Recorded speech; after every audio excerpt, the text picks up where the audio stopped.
El cuidado del medio ambiente en los últimos 50 años ha ido introduciéndose en la conciencia de los seres humanos.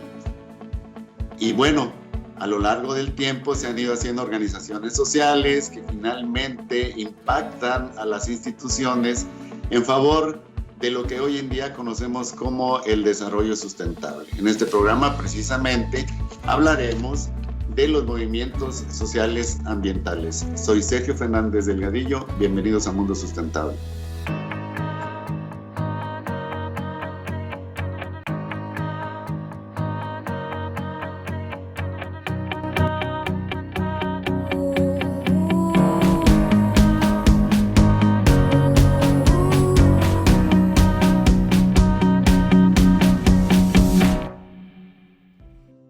Muy buenas tardes, estamos de nuevo con usted en su programa Mundo Sustentable. Y mire, al paso de los años, la conciencia sobre el cuidado del medio ambiente se ha ido acentuando, pero como movimientos sociales tiene su origen. Y en esta tarde hemos invitado a la doctora Lídice de la Luz Ramos Ruiz, quien es la coordinadora del Centro Universitario de Estudios de Género de la Facultad de Filosofía y Letras de nuestra universidad, para platicar con nosotros precisamente de los movimientos sociales ambientales. Maestra Lídice, ¿cómo está usted? Buenas tardes. Muy bien, gracias. Aquí soportando también nuestros climas, pero contenta de servir a la Universidad de Nuevo León. Sí, ya este programa tan bonito de Mundo Sustentable. Muchas gracias, maestra. Es un honor tenerla a usted con nosotros esta tarde. Maestra, platíquenos, ¿cuándo nace en el mundo desarrollado el registro de los movimientos sociales vinculados a causas ambientales? Pues mire, nace en los años 60, o sea, ya estamos como a 50 años de que empezamos a registrarlos. Los empezamos a registrar como movimientos antinucleares, producto de la Segunda Guerra Mundial. El miedo a cómo quedó el mundo después de la Segunda Guerra con tanta cantidad de muertos y todo, y la cantidad de bombas que se quedaron sembradas, por ejemplo, en la India o en Europa, eso causó así alarma y por ahí empiezan los primeros movimientos desde el punto de vista político, ¿ya? De una lucha y desde el punto de vista, vamos a decir, académico, pues también se empiezan a dar en los 70s, a principios de los 70s. Nosotros siempre consideramos a Rachel Carson, la norteamericana, que habla de la primavera silenciosa como el punto de partida desde el punto de vista, vamos a decir, científico, ¿sí? Cuando ella se queja de que nos estamos acabando los pájaros por el DDT que se ponía en los sembradíos y en los cultivos de maíz, sobre todo, ¿verdad? De los Estados Unidos. Entonces, hay la parte digamos, más política, más social, y la parte científica, en este caso de los movimientos sociales, ¿no? Pero muy aparejadas ambas, ¿no? Entonces, esto yo también como economista lo recojo cuando el Club de Roma empieza a decirnos que no estamos en lo correcto con el tipo de desarrollo sustentable, con desarrollos, ellos hablaban de desarrollo, crecimiento y desarrollo que están llevando los pueblos, que sería muy importante que revisáramos nuestros modelos económicos para darnos cuenta de que a lo mejor teníamos supuestos muy equivocados, como el supuesto básico que era que la naturaleza era ilimitada y que no importaba cómo creciera el desarrollo económico, al fin y al cabo ella se recuperaba, ¿sí? Y quizá también sea importante manejar que en esas épocas, ya fines de los 70, principios de los 80, se forman ya agrupaciones como el Greenpeace que se forma en Canadá, se forma ya a finales de los 70 y también se forman grupos que se llamaban Amigos de la Tierra. Uh-huh. Quizá el primer partido político, que es el Partido Verde Alemán, ¿sí? Se forma en 1979. Entonces fíjese cómo el movimiento ambientalista tiene la parte académica, científica, pero tiene la parte política y la parte económica. Ajá. Entonces, se tienen que dar los intereses. Se dan en las mismas fechas, pero estamos hablando de hace 50 años, doctor. Sí. Y no entendemos. y no entendemos. Que siendo yo químico, yo le puedo platicar que mi formación ocurrió en los años 70 y la verdad es que cuando nos decían que había que producir al máximo, la verdad es que la conciencia por el cuidado del medio ambiente, cuidar el agua, los ríos, el suelo, no era tan importante. Y sí, la evolución ha sido tremenda en los últimos años, pero sí, inicia, como usted dice, desde los años 60 y pues parece no ser tan vieja, ¿no? Es muy reciente esta estructura de la conciencia humana en favor del cuidado de su propia casa, pues es la única casa que tenemos todos. Sí, pero claro que aquí hay un detalle también muy interesante. Yo creo que, por estamos hablando del mundo desarrollado, los suecos han tenido una tradición muy fuerte en toda esa parte, Suecia, ¿cómo se llama? Finlandia, los países, toda esa parte de Noruega, pertenecen, ellos trataron de hacer un informe que es el que nos da como la marca del trabajo ya de las instituciones mundiales, que es el famoso informe Brundtland de la ministra sueca. Ahí ya nos planteamos como mundo un futuro común. ¿Sí? A mí sí se me hace mucho tiempo para crear conciencia, 50 años es bastante fuerte, ¿no? Entonces digo yo, ¿qué nos está pasando? Entonces ahora la naturaleza nos dice, cuidado, si yo les vengo diciendo desde hace tiempo y ustedes no me entienden. Pues sí. No me escuchan. Pues sí, pero precisamente somos nosotros los pertenecientes a esa generación del cambio de conciencia. Sí, exactamente. Exactamente. A mí me tocó, yo soy economista de profesión, de origen. Ya ahorita ya no sé qué soy. Llega un momento en que se hace interdisciplinario. Pero yo sí me recuerdo en el mundo de, digamos, de los 80s, fines de los 70s, cuando yo estaba haciendo mi maestría, ya había una gran influencia de América Latina en los temas de sustentabilidad. Y en los temas, básicamente, y en México, los temas venían jalando de la parte sur.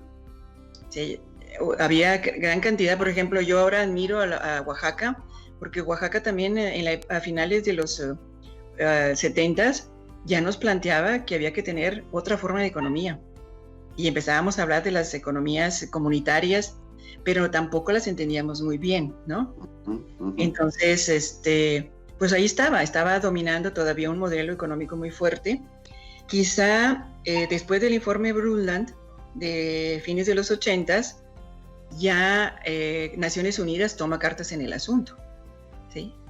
Y una cosa que nos favorece muchísimo a nivel de los países desarrollados fue cuando Obama se hace presidente de los Estados Unidos, porque Obama lo pone en la agenda del país más importante del mundo, ¿sí? Sí.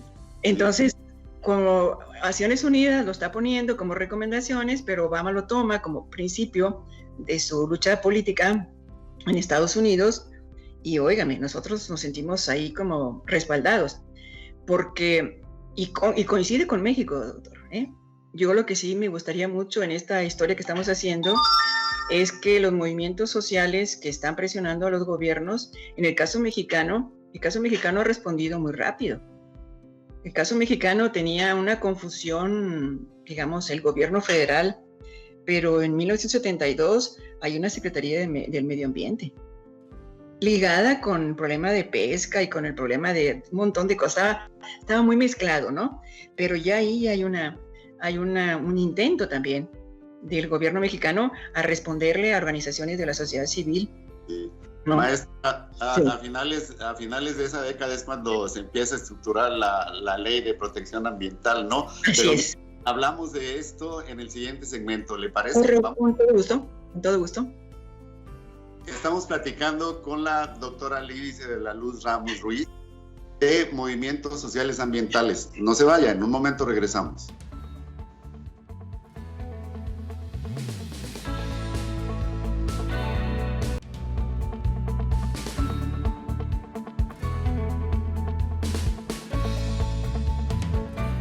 Ya estamos de regreso con usted en Mundo Sustentable. Maestra Lídice, nos quedamos hablando en el otro segmento de las aportaciones que ha habido en México. Estábamos hablando de la Ley de Protección Ambiental, pero ¿pudiera usted decirme, a su juicio, cuáles han sido las principales aportaciones de los movimientos sociales al cuidado del medio ambiente, al contexto internacional?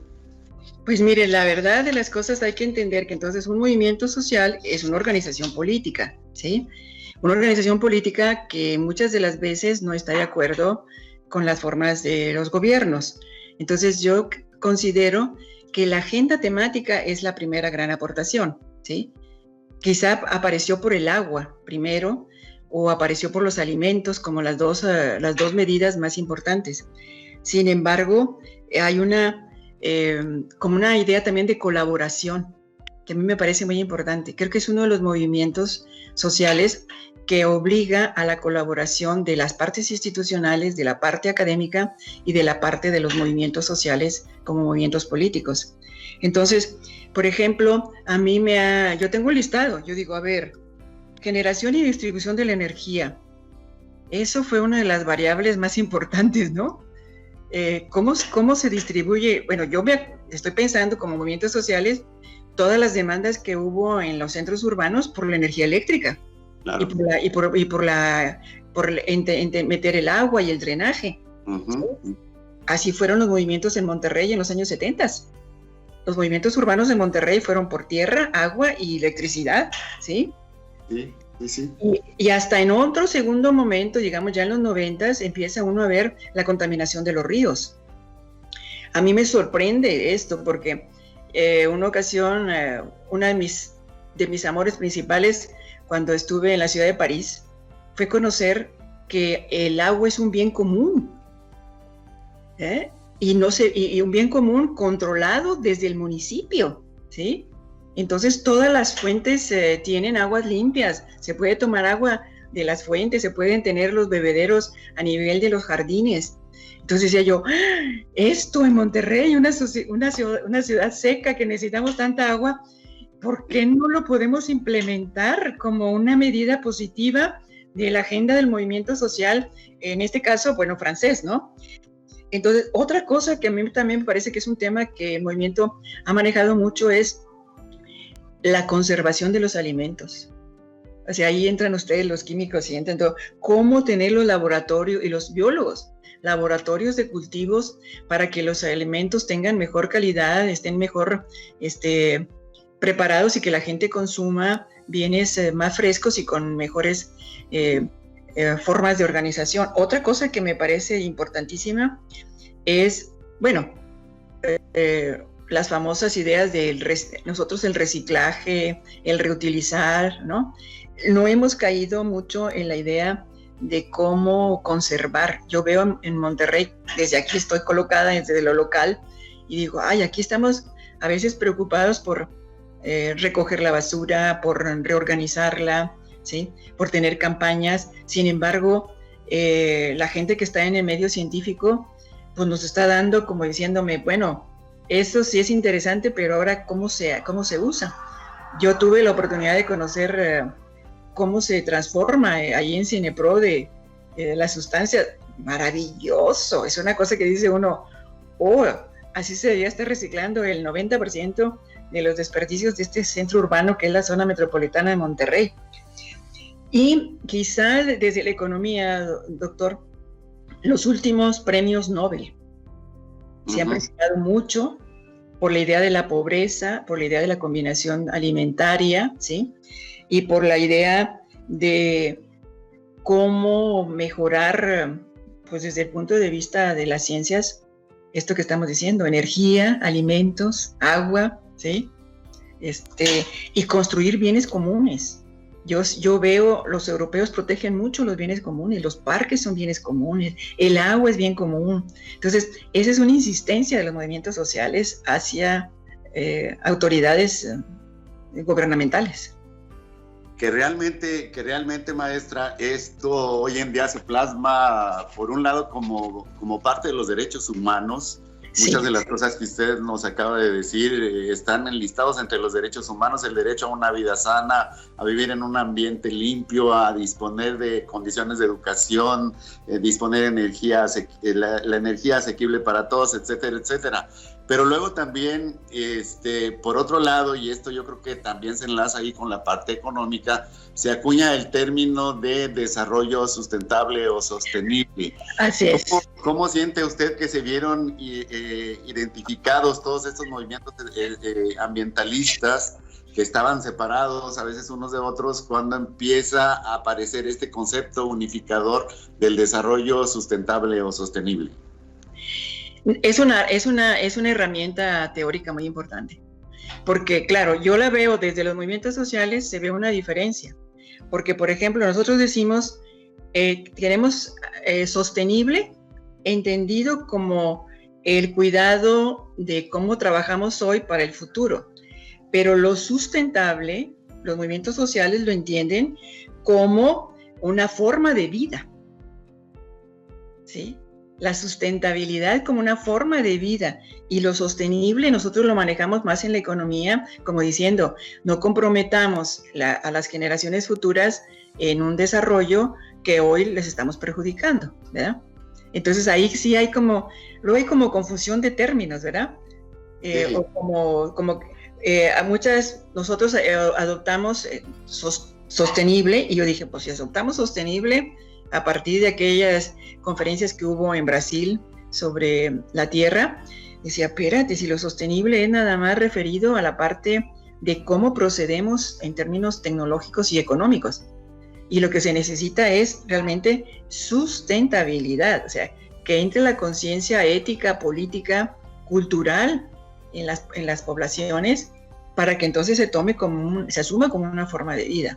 Sí, como una conducta, una forma de vivir. Exactamente. Entonces ahí sí a veces desde la academia nosotros tenemos como dificultades para que los chicos logren ver la diferencia por la falta de compromiso con que bueno, esto lo hacen otros, o esto pasa en otras partes, no me pasa a mí. ¿Sí? Maestra, es tiempo de hacer otro corte, pero regresamos a esta interesante conversación que tenemos con usted. Claro que sí. No se vaya, estamos platicando con la doctora Lídice de la Luz Ramos Ruiz de Movimientos Sociales Ambientales. En un momento regresamos.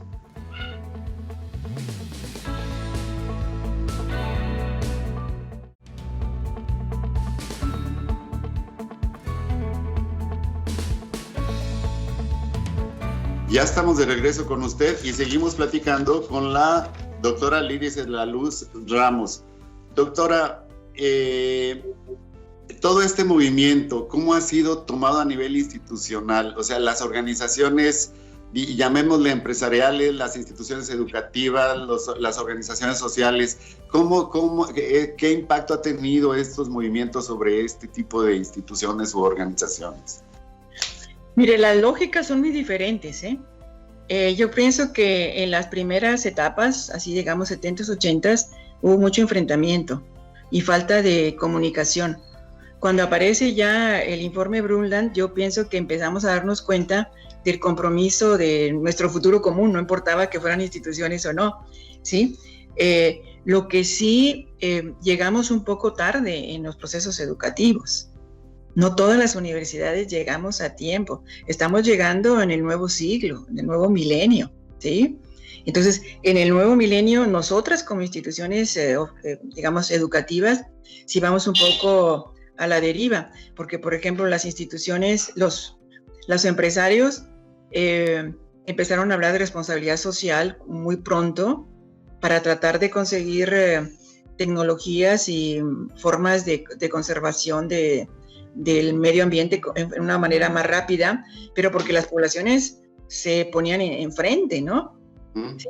Entonces, en el caso de los países desarrollados, inmediatamente, yo por eso decía que era muy importante que los gobiernos habían asumido, pero como Naciones Unidas saca este proyecto cuando está muy debilitada como organización internacional, ¿sí? La verdad, el proyecto ambientalista ha costado más, yo digo, por la falta de respeto de las instituciones gubernamentales, ¿no? Eso ha sido una de las cosas. Y la otra, cómo la miramos nosotros. Yo, por ejemplo, yo mucho tiempo tuve la materia de área básica, de desarrollo de sustentabilidad, en el anterior modelo, doctor. Y en la universidad nosotros todavía no asumimos el compromiso y lo vemos como una especie como de juego, como de, ay, estamos recogiendo fichitas y, ay, me desesperaba tanto porque le decía yo, con esta materia ustedes se van a mover en el mundo, van a entender el mundo, la globalización está entrando por el medio ambiente, ¿sí? Y sin embargo no había ese compromiso tan fuerte. Ahora en las nuevas mallas curriculares ya aparece mucho más diferenciado y con mucho mayor compromiso. Lo que a mí me gustaría que se entendiera un poquillo más es que es el sur del mundo el que está sufriendo las mayores consecuencias, ¿sí? Por ejemplo, cuando uno ve todos los reportes de la Amazonia, se queda uno sorprendida porque dice, no es posible que nos vayamos a acabar el pulmón más grande que tenemos, ¿no? Con la cantidad de especies que existen, ¿sí? O como nos pasa a nosotros. Nosotros vamos a la selva lacandona, ¿verdad? O vas a la zona de Campeche y te maravillas de decir, es este el sur, esta es la belleza del mundo en los bosques tropicales, que son los que yo más conozco, ¿verdad? Yo no conozco los bosques nórdicos. Pero entonces, en el sur estamos recibiendo todavía mucho de los impactos y de la sobreexplotación del medio ambiente. Y es donde los movimientos sociales están más rabiosos y más fuertes, ¿sí? Y donde ha habido incluso mayores choques, a no entenderse la lógica del movimiento como una reacción un poco visceral, si queramos, ¿verdad? Pero ya cada vez va estando más organizada, ¿eh? Ya cada vez. Yo, por ejemplo, visité la Universidad de la Tierra en Oaxaca. Oh, me sorprende, ¿verdad? Me sorprendió, sí, porque tenían una currícula que decía yo, pero si esta tiene la base de la sustentabilidad primero que todo, ¿no? Entonces decía, ay, ¿por qué no la tengo yo en una universidad como la que yo quiero, que es la mía, ¿no? Entonces, sí hay, los tratamientos no han sido los mismos, ¿sí? Y en algunas ocasiones no nos damos cuenta e imitamos lo que hace el norte, que está más focalizado en la cuestión empresarial y en manejo de ciertas plantas tecnológicas, y no nos fijamos en el sur, que es donde tenemos las riquezas, digamos, naturales más fuertes. Claro. ¿No le parece a usted, maestra, que los líderes de los movimientos ambientalistas pertenecen más al norte que al sur y pelean el sur, defienden al sur, ¿no? Cuando nos entienden, cuando han escuchado el diálogo del sur. Aquí, por ejemplo, en el caso de las mujeres ambientalistas, que hay muchas feministas ambientalistas, siempre hablan del intercambio de saberes, ¿sí? ¿Cómo hacer el intercambio de saberes? Yo, por ejemplo, empecé con todos estos temas cuando Vandana Shiva, esta mujer que defiende el agua en la India, pues no le dieron el premio Nobel, se le dio el premio Nobel alternativo, pero empezamos a entender el agua. Y pues, si yo vivo en una zona desértica, pues el agua para nosotros es fundamental, ¿no? Entonces empezó uno a estudiarla y sí es cierto. El sur, quizá porque hemos gozado mucho de la naturaleza, a veces no la valoramos como debe ser, ¿sí? Pero empezamos, doctor. Por ejemplo, usted tiene la presa de Chicoacén en Chiapas, y páreme la presa de Chicoacén y se queda todo el DF sin luz. Pues sí. Sí. Entonces, pero va ahí y luego los pueblos alrededor de la presa no tienen luz. Entonces, hay como una conciencia en este momento de una sobreexplotación en el sur, ¿eh? Sí, pero ya con una ventaja, con la ventaja de que hay que hacerlo como con intercambio de saberes, porque no pueden estos movimientos trabajar solos, ¿no? Pues a mí me gustaría mucho que, dadas las condiciones de la pandemia, que es una cuestión de enfermedad, nos abramos a una cultura realmente de sustentabilidad, como la plantea la Universidad de Nuevo León, ¿sí? En la que está metiendo ya variables éticas, políticas, de conciencia social, para ir avanzando en la responsabilidad que tenemos todos y sí respetarnos mucho en los saberes que cada quien tenga, ¿sí? Yo, por ejemplo, le digo, yo vivo en la zona del desierto, bueno, ¿qué características tenemos en esta zona más desértica para el respeto del agua, de la energía, del cuidado del aire, que también se vuelve difícil, ¿sí? Y la otra cuestión, ojalá y las ciudades ya no sigan creciendo. No podemos tener ya megalópolis. Tenemos que empezar a ver desde el punto de vista de la demografía, una nueva planificación urbana. Sería un éxito. Si no nos podemos salir ya de la zona metropolitana de Monterrey, bueno, entonces una mejor planificación, una mejor búsqueda de más parques, de más conciencia de los bienes comunes, ¿sí? Y que nos sirva esta contingencia para darnos cuenta de que todos estamos interesados en una vida mejor para nuestros hijos y nuestros nietos, ¿verdad? Muy bien, muchísimas gracias, maestra. Es un gusto platicar con usted. Espero verla de nuevo en Mundo Sustentable. Le agradezco mucho por el tiempo que nos ha dedicado hoy. Y bueno, pues mire usted todo lo que nos ha dicho la doctora Lídice, realmente lo que en el mundo se ha hecho en favor del cuidado del medio ambiente, pero además en las otras áreas que después la sustentabilidad juntó, como es el desarrollo social y el desarrollo económico, pues son cosas que nos tienen que preocupar. Y creo que la doctora Lídice ha abordado ahí una serie de temas que nos dejan una idea clara de lo que como individuos y también como grupos sociales podemos hacer en favor de esta, que es la casa de todos, nuestro planeta Tierra. Muchas gracias, lo esperamos en los siguientes programas de Mundo Sustentable.